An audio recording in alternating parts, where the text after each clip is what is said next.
Rajapal sir from Vekanon Senior Secondary School Bani. Now start the next concept of class 9th chapter 10th गुरुत्वाकर्षण. Okay, तो आज हम start करने जा रहे हैं नेक्स्ट कॉन्सेप्ट गुरुत्वाकर्षण के स्वात्रिक नियम का महत्व.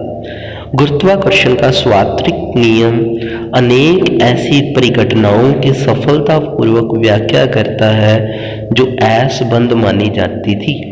हमें पृथ्वी से बांधे रखने वाला बल यही है गुरुत्वाकर्षण बल. पृथ्वी के चारों ओर चंद्रमा की गति भी गुरुत्वाकर्षण बल के कारण होती है. सूर्य के चारों ओर ग्रहों की गति भी गुरुत्वाकर्षण के कारण होती है. चंद्रमा तथा सूर्य के कारण ज्वार भाटा भी गुरुत्वाकर्षण बल के कारण होता है. मुक्त पतन का अर्थ जानने के लिए आइए क्रियाकलाप करें. एक पत्थर लीजिए, इसे ऊपर की ओर फेंकिए, एक निश्चित ऊंचाई तक पहुंचता है तब नीचे गिरने लगता है. हम जानते हैं कि पृथ्वी वस्तुओं को अपनी ओर आकर्षित करती है. पृथ्वी के इस आकर्षण बल को गुरुत्वीय बल कहते हैं. अतः जब वस्तुएं पृथ्वी की ओर उसी बल के कारण गिरती हैं हम कहते हैं वस्तुएं मुक्त पतन है. फ्री फॉल बोलते हैं इसको इंग्लिश में. क्या गिरती हुई वस्तुओं के वेग में कोई परिवर्तन होता है? गिरते समय वस्तु की गति की दिशा में कोई परिवर्तन नहीं होता, लेकिन पृथ्वी के आकर्षण के कारण वेग के परिमाण में परिवर्तन होता है. वेग में कोई भी परिवर्तन त्वरण को उत्पन्न करता है. जब भी कोई वस्तु पृथ्वी की ओर गिरती है त्वरण कार्य करता है. यह त्वरण पृथ्वी के गुरुत्वीय बल के कारण है. उन्होंने बोला त्वरण लगता है, एक्सेलेरेशन लगती है, वेलोसिटी चेंज होती है जब हम किसी बॉडी को ऊपर से फेंक देते हैं. इसलिए इस त्वरण को पृथ्वी के गुरुत्वीय बल के कारण त्वरण या गुरुत्वीय त्वरण बोला जाता है. इसे जी से निर्देशित करते हैं. जी के मात्रक वही हैं जो त्वरण के हैं, अर्थात मीटर पर सेकंड स्क्वायर.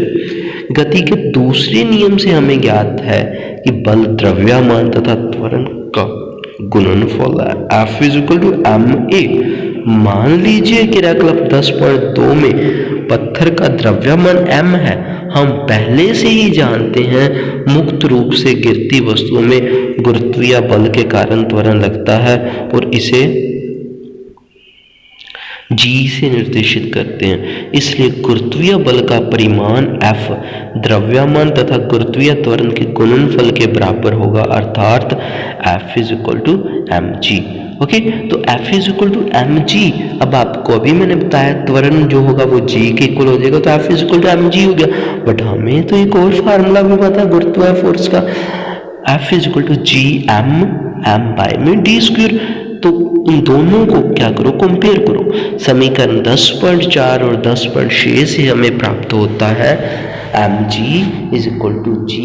ओके, ये देखो आपको पता है जो फोर्स है हमारी किसको इक्वल है, that is the m a की इक्वल है. Mass into acceleration, mass into द्रव्यमान इनटू त्वरण. बट ग्रेविटेशन फोर्स तो आपको पता है g m/m में d² के इक्वल. d यहाँ पे r भी लेके सकते हो d की जगह. तो इन दोनों को कंपेयर करो, इन दोनों इक्वेशन को क्या करो, कंपेयर करो. ओके, तो हम कंपेयर करते हैं. इसको कंपेयर करने के बाद हम कैसे लिख सकते हैं, ऐसे लिखेंगे कंपेयर करने के बाद. ओके, कैसे लिखेंगे, that is the mg = g capital M small m/d². Okay, small m से स्मॉल m कैंसिल आउट हो जाएगा. यहाँ पे ग्रेविटी की वैल्यू g की वैल्यू क्या आ जाएगी, gm/d². इसका मतलब क्या होगा, जो ग्रेविटी है गुरुत्वीय बल है वो इस मास पे डिपेंड नहीं करता, ऑब्जेक्ट के स्टोन के मास पे डिपेंड नहीं करता, वो सिर्फ डिपेंड करता अर्थ के मास पे, ग्रेविटेशन कांस्टेंट और अर्थ के डिस्टेंस की. ओके, तो ये हो जाएगा. यहाँ m पृथ्वी का द्रव्यमान है, d वस्तु का तथा पृथ्वी के बीच की दूरी है. मान लीजिए एक वस्तु पृथ्वी पर या इसकी सतह के पास है. समीकरण में दूरी d पृथ्वी की त्रिज्या के बराबर होगी. इस प्रकार पृथ्वी की सतह पर या इसके समीप रखी वस्तुओं के लिए g = G कैपिटल M/r². हो जाएगा। पृथ्वी एक पूर्ण गोला है। पृथ्वी की त्रिज्या ध्रुवों से विषुप्त वृत्त की ओर जाने पर बढ़ती है, इसलिए जी का मान ध्रुवों पर विषुवत वृत्त की अपेक्षा अधिक होता है।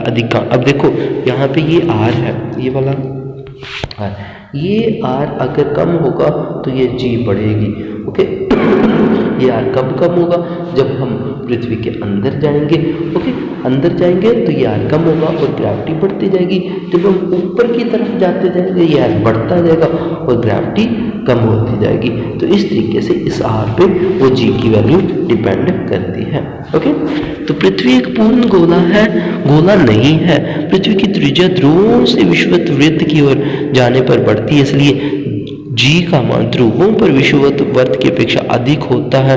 इसलिए गणनाओं के लिए पृथ्वी की सतह पर या इसके पास जी के मान के लगभग स्थिर मान सकते हैं। इसलिए पृथ्वी की से दूर की वस्तुओं के लिए पृथ्वी के गुरुत्वीय बल के कारण त्वरण समीकरण से ज्ञात किया जा सकता है। ओके तो आपको समझ आ गया होगा। उन्होंने बोला जो अर्थ की शेप है ना वो पूर्ण गोला नहीं है, अर्थ की शेप ऐसी है, चपटी है अर्थ की शेप।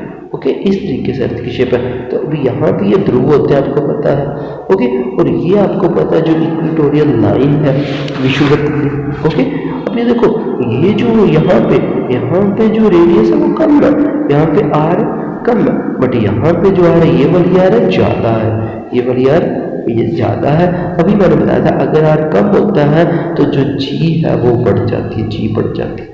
ओके और अगर आर ज़्यादा है तो जी ऑटोमेटिकली कम हो जाएगी। तो इस तरीके से आपने करना है। आई होप यू अंडरस्टैंड, आपको समझा गया होगा। नेक्स्ट हम करेंगे गुरुत्वीय त्वरण जी के मान का परिकलन कि गुरुत्वीय जी की मान हम कैसे कैलकुलेट कर सकते हैं। ओके तो जो ये हम कल डिस्कशन करेंगे, आज हम इतना ही करेंगे। तो I hope you understand this concept. Okay तो take care, stay home, stay safe, bye.